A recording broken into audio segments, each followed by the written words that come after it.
inclusive sobre os caças da cidade do pessoal que a gente conhece, né, na Rússia. Como eu disse, é fronteira com a Ucrânia. Uma das coisas que ajudou a gente a decidir também é a informação de quem estava nas cidades de fronteira. Então, eles falando, olha, caça o tempo todo, fazendo vídeo, assim, ó, tô indo pra faculdade e caças passando. E, assim, hoje eu vi movimentação de tanques saindo da cidade, assim, carros e tanques, uma via de tanques. A gente tem via de ônibus aqui, eles têm via de tanques. Não é mesmo? Uma amiga nossa russa, a mãe dela, um tanque atropelou o carro da mãe dela. Nossa Senhora. Mas e nem tava na guerra ainda, né? Sim. Então... eu vi vídeo de um combate entre um caça ucraniano e um russo. Aí no vídeo falavam que era o caça ucraniano derrubando o russo, mas não deu pra ver a bandeirinha que tava na asa. Então eu não sei qual que era qual, é complicado. Mas aí entrando, até agora deu pra ver que o Putin ele devia estar preparado em termos econômicos para essas sanções, e em termos também de deter, por exemplo, um inimigo interno que se aproveita de uma suposta fraqueza e impopularidade dele. Só que pensando na parte militar, a Rússia é uma das maiores forças armadas do mundo, mas tem muito equipamento ali que é antigo, que é lá da época da Guerra Fria.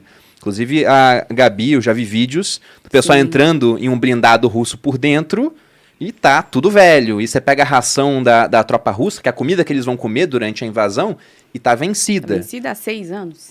Há 6 anos, nesse caso? Então, acho que venceu em 2015, né? Nos vídeos que a gente viu.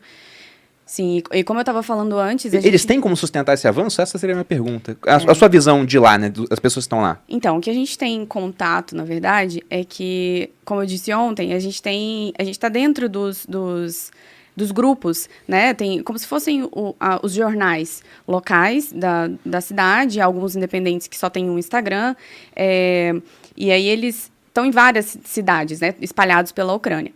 Então, a população que mandam esses vídeos para o canal do Telegram não é algo que passa por muitos compartilhamentos e filtros, exatamente. E é vídeo dos russos saqueando as lojas por comida, russos que foram presos ou que se renderam, porque tem muito jovem. Hoje eu vi uma imagem, inclusive, que eu vou compartilhar mais tarde, que é uma tirinha, né, assim, do Putin, das mães na fila, um canhão na frente, o Putin acenando assim, e as mães colocando seus bebês dentro de canhões. Porque as pessoas, quem está lutando nessa guerra são crianças, são jovens. São jovens, assim. Especialista é o jovem de 18 anos. Sim, exatamente. Então, assim, o que a gente tem visto é isso, sabe? Eles estão saqueando as lojas, procurando comida, eles se rendem e a população... Tem um vídeo que ficou bem famoso também, que é de uma ucraniana entregando o chá e o russo tá com o chá na mão, com uma comida na mão, e ela tá ligando para a esposa dele, para mostrar que ele tá bem. E eles fazendo vídeos aqui, ó, para mandar para sua mãe, para mostrar que você tá vivo. Vídeos também das mães implorando para eles voltarem para casa, para eles não irem atacar o seu país-irmão, né? Então, isso é a informação que a gente tem recebido de dentro, assim. Então, é uma tropa que estaria mal abastecida. Porque uma coisa é você anexar a Crimeia. Outra coisa é você tentar fazer um avanço no segundo maior país da Europa, se a gente for considerar que o primeiro é a Rússia, uma população gigantesca. É muito mais complicado. Com certeza. E aí você ainda tem a Ucrânia, que pode receber equipamento militar da OTAN. Os russos estão prontos para isso? Essa é uma pergunta bastante complicada. O que a gente tem de histórico da Rússia em guerras é a continuação da mesma história, ou seja, eles têm um exército extremamente poderoso e extremamente sucateado. Isso vai desde os Romanov, né? Como eu falei, fiz um curso sobre a Primeira Guerra Mundial, né? Tá com o carrinho aberto, lembrando todos vocês, no qual, assim, Primeira Guerra é aquela famosa guerra de trincheiras. Por que isso aconteceu? Porque a Alemanha, olha a Alemanha no mapa, né? Ela não consegue entrar em guerra com mais do que um país ao mesmo tempo. É o país que menos consegue ali da Europa, porque toda hora ela tá tendo que dividir o fronte. E eles tinham uma obsessão com essa história de fronte. Então eles criaram um negócio chamado Plano Schlieffen, né, que foi o Schlieffen original já estava morto, foi o sobrinho dele que levou pra frente. Que era falar assim, olha, vamos entrar em ondas, assim, ó, fazendo parece o símbolo da Nike invertido, sabe? Fazer ondas meio que circundando a França pra gente capitular a França logo depois ir pra Rússia, porque o problema é o exército branco. o famoso Exército Branco, porque ele é gigantesco, então tava todo mundo morrendo de medo. Esse plano deu errado por N fatores, na hora que ele perceberam, falaram assim, não, vamos ter que nos enterrar, não vai dar para fazer essa guerra rápida, vamos ter de nos enterrar. Os russos, eles estavam fazendo o mesmo movimento, tá? O mesmo movimento que o Putin está planejando agora, neste momento, em relação à Ucrânia, fazer um movimento de pinça, que é você, sabe, tem fileiras e fileiras, você circunda o exército e vai fechando aqui. Quando você tá no meio dessa pinça, você tá imaginando, é tiro de um lado, é tiro de outro, você só tem um lugar para onde escapar, só que assim, geralmente eles vão fazer isso num lugar que você vai ficar ainda mais preso de uma maneira ainda pior. Eu desconfio, tá? É simplesmente um chutômetro meu, que essa ideia deles terem atacado Kiev com toda a rapidez, aliás, eu achava que eles não iriam chegar a falar assim, não, vamos atacar Kiev em 2 dias de guerra, né? Sim, já tava bem forte. Foi no segundo lá. dia, né?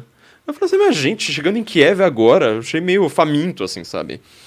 Eu desconfio que o movimento de pinça é claro, só que eles vão... Eu acho que eles estão tentando capturar a capital, que é pra chegar no porto de Odessa. Odessa não tem nada a ver com Kiev. Kiev tá lá, Odessa tá lá na PQP, entendeu? Odessa tá lá no Mar Negro, lá embaixo, no leste da Ucrânia. Só que essa é a região que ele quer. Só que capitulando o governo, ou seja, matando um monte de civil aí no meio do caminho, na hora que você chegar no porto de Odessa, você vai falar, mas pelo que vocês estão lutando mesmo? Seu governo já caiu? Já acabou. Falou. Então, assim, na hora que você chega no pior lugar, faz uma coisa... Assim, você acabou com a moral das tropas. E eu acho que eles fazem isso justamente porque, assim, sei lá, na Primeira Guerra, eles estavam fazendo esse movimento, só que ele também não deu certo, eles não tomaram couro também dos austro-húngaros, apesar de se saírem um pouco melhor na guerra, de certa forma. Porque eles também estavam completamente sucateados desde aquela época. Eles não tinham sapatos. Sabe o que é você fazer uma guerra no meio do gelo russo? Sabe? Ou daquelas regiões, daqueles países no meio do caminho, sem sapatos. Pra você ter uma ideia, acho que já no segundo ano de guerra, eles estavam mandando soldados de 2 em 2. Porque aí um vai com um fuzil, o outro fica lá atrás. Isso aparece naquele filme da Segunda Guerra Mundial, O Círculo de Fogo. Com Jude Law, que conta a história do Vassili Zaitsev, que era um atirador russo de elite. Um recebia um fuzil, o outro munição. Fica atrás. Fica atrás quando morreu da frente. Quando morre da frente, você pega o fuzil e vai pra frente. Então isso é uma guerra dos russos. Quer dizer, eles têm contingente militar? Tem. Eles têm força, inclusive, aérea? Tem. Só que assim, você tá vendo. A Ucrânia tá dizendo que eles abateram caças. Que história é essa de você abater um caça? Tenta olhar pra um caça, você não consegue. Imagina abater. Então assim, tá meio estranha essa história, só que assim, levando um pouco a sério... um pouco desses números, né? Não muito, mas assim, levando um pouquinho a sério, você tá vendo que a situação tá esquisitíssima aí, né? Então, eu acho que a esperança para a liberdade no mundo hoje é que eles realmente estejam com tudo sucateado. Você acha que eles ganham? Os russos?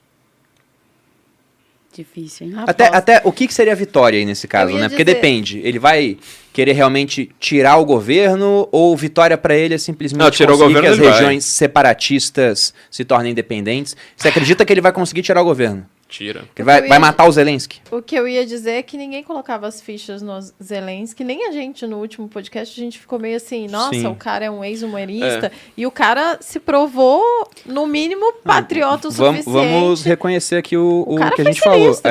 A gente estava com 2 especialistas aqui e falou, ele era um humorista. A gente não falou, é o equivalente ao o que Tiririca esperar. na Ucrânia. Sim. Que até você falou no nosso almoço, né? Ele foi um voto de protesto. Sim, exatamente. E ele surpreendeu nesse ponto. Sim, ele foi, a gente brinca, né, que ele foi de palhaço a herói. Porque ele tá ali, os Estados Unidos ofereceu asilo pra ele falou, não, eu vou ficar, minha família tá aqui. Eu não quero carona, eu quero munição. Pra mim é a frase do ano já. Sim. Genial. Você pode odiar total. o cara, mas assim, quem tá alguém que odiando solta ele? uma frase... Não, tem muita gente que odeia o cara, mas assim, um cara que solta uma frase dessas, né? Tipo, não, eu tô te tirando do país. Ele fala assim, eu preciso de munição.